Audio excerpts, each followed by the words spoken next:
So এখানে আমি একটা সেলসম্যান স্টার্ট দেই এবং এখানে আমি রাশ করে দেই এনিমিদের ওপর। সাধারণত আমি এত রাশ খেলি না, কিন্তু কভার নিয়ে খেলা লাগে, এই জন্য প্রথমে আমি একটু কভার নিয়ে নেই, কারণ সামনে এনিমি ছিল। এবং বলতে বলতে হ্যাঁ, এখানে ডান সাইডে এনিমি আছে, তাকে আমি পুরো হেড দিয়ে কনফার্ম দিয়ে দিই এবং সামনে যেতে না যেতে এনিমি আমাকে মেরে দিল।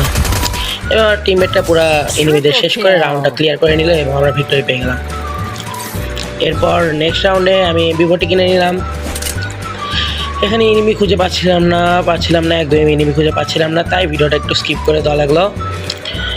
সো এখানে এনিমি আমি দেখা পাই, হ্যাঁ। সো এটাকে আমি বিভোটিতে পুরো হেড দিয়ে দিলাম এবং উপর থেকে আমাকে এনিমি ডাউন করে দিল। এরপর টিমমেট আমাকে রিভাইভ দিয়ে দিল। রিভাইভ দিয়ে দেওয়ার পর আমি এখানে এনিমিকে ট্রাই করতেছি এবং এরপর পুরো হেড দিয়ে এনিমিকে কনফার্ম দিয়ে দিই। এরপর আমাদের লাস্ট রাউন্ড শুরু হলো।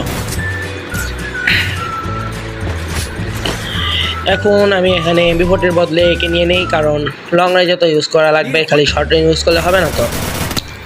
সো এখানে রাউন্ড হয়ে গেল স্টার্ট।